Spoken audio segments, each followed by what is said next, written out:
Hello there. Thanks so much for joining me today. I'm Colleen Klimczak. I'm an organizational and productivity coach and a certified professional organizer. I own Peace of Mind Professional Organizing, LLC. Since 2003, I've been helping my clients live better lives through organizing and organizational and productivity coaching. I support my clients and my community with coaching, in-person and virtual organizing, my weekly podcast called Your Organized Life with Colleen Klimczak, a free weekly virtual productivity session called Finish Line Friday, a free weekly email newsletter, and regular content on Facebook and Instagram. I also offer presentations and professional development to groups and companies. And coming soon, in the next few months, I will be launching a membership circle to support my community with even more coaching and productivity content.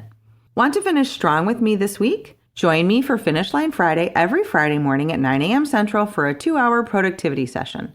Drop me an email at colleen@peaceofmindpo.com or follow the Zoom room link in my Instagram or Facebook pages. Welcome to Your Organized Life, episode 73. By the way, I know that you are likely listening on a podcast platform. Did you know you can also listen to my podcast episodes on YouTube and also on my website? So if you aren't just listening on your phone, there are other ways to find me as well. So I am recording this on Tax Day, April 15th. Did you know I have 2 accountants in my life, my husband and now my oldest son? We all have our strengths, and these 2 are very organized about a lot of things, and especially around helping people with their taxes. It's funny to me, neither my husband nor my son are in tax accounting for their job, but they both help friends and family members this time of year.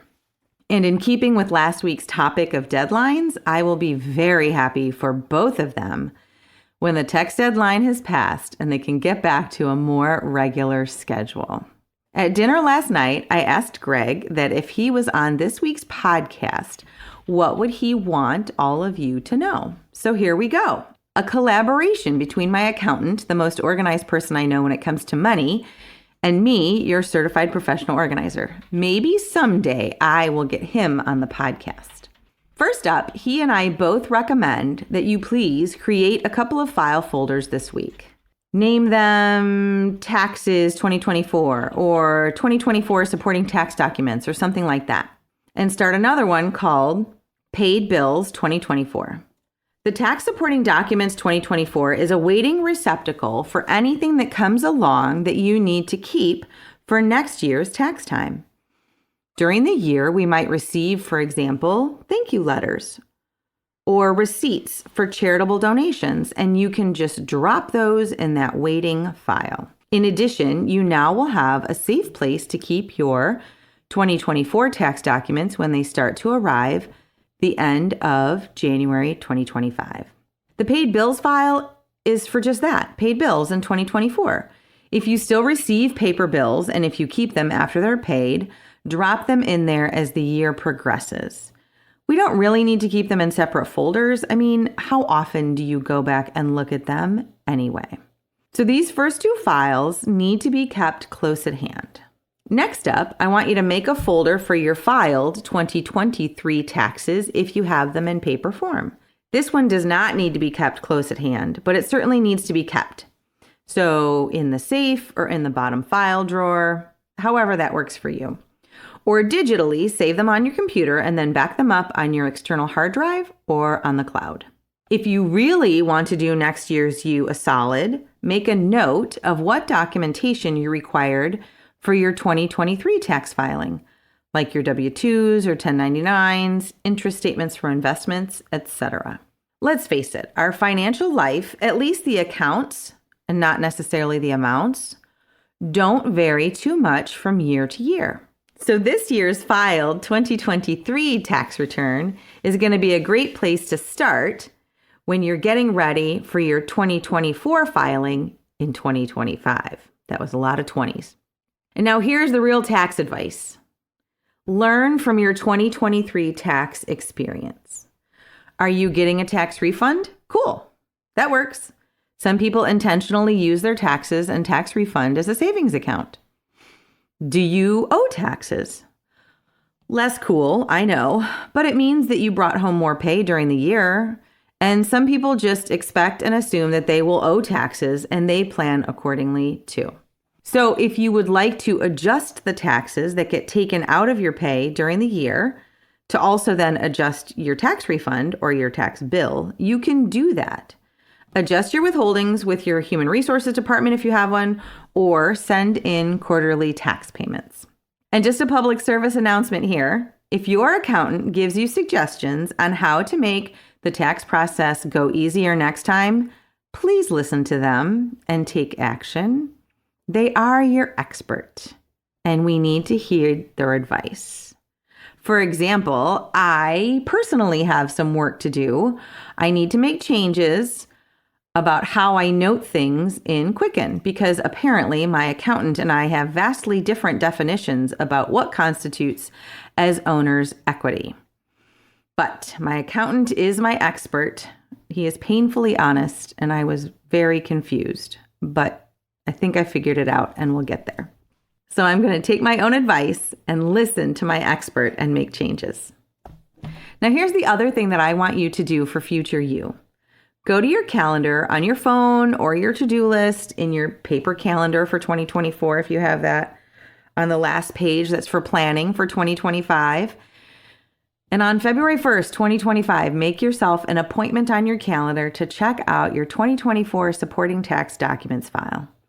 Look at whatever information has accumulated in there from this current year. Look at the list in there that you made of what end of year statements, wage information, etc., that you're waiting for, and start keeping an eye out for it in your email inbox or the mailbox. Also on February 1st, 2025, put a date on the calendar to do your taxes or to go and meet with your accountant. Don't scramble. Don't procrastinate. Give yourself the gift of calm competence in 2025. Okay, so end of accounting talk. Because I also want to get to Earth Day. Earth Day is before my next podcast episode. So Earth Day is on April 22nd every year, and many communities, including my own here in Evergreen Park, are celebrating Earth Day events this weekend on April 20th and 21st. I know here in EP, for example, we have an Earth Day events at our public library, including gardening ideas and a craft swap and a plant swap and all kinds of really cool things. So if you're in my community, check those out. And I'm sure that organizations in your community are doing the same. So I have shared dozens of articles, and I actually looked it up, 57 to be exact, over the years for Earth Day, or about reducing, reusing, and recycling, or about living a greener lifestyle. And what I really want to say about Earth Day is that we can't celebrate Earth Day just once a year. And in truth, living more eco-consciously saves money and the planet at the same time. So if you're not motivated to save the planet, be motivated to save some money. And what we can do to make that happen is consider our daily practices and make small adjustments. Things like, walk when you can, or carry reusable water bottles. Pack your lunch and pack it with reusable containers. Make your own coffee, cutting down on paper waste and lost time. I've often said I'm just too lazy to go to Starbucks every day because I make my own coffee by 7 a.m. and I certainly don't want to leave the house before then. So I will be making my own coffee for forever. Again, saves me money and a whole lot of time and a whole lot of paper waste. The other thing that we can do is set up recycling habits that make it easy for us to do the right thing. So on a beautiful day this past weekend, on Saturday, we tidied up the garage after a winter of neglect, and I tidied up the shelf in my garage with all of my small recycling items. I have bins on the shelf entitled glasses and glass cases, ink cartridges to take into Office Max to recycle, bag recycling, e-waste recycling, and medication and prescription drug recycling as well. I tend to clean that one out quickly because I don't want that sitting in my garage, but having all of those bins lined up on the shelf make it really easy for me to take those items from my clients who know they want to get rid of them but want to do it in the right way, in the eco-friendly way, And I take that on and drop those off to waiting organizations like the Lions Club, or like I said, our Office Max, the recycling bin at our local grocery store, e-waste recycling for collection, etc. So I hope you find some ways this weekend and on the 22nd to celebrate your Earth Day. Support around setting yourself up to succeed is what coaching is all about. If it's time to invest in yourself and explore coaching for organizing and productivity, I would love to hear from you.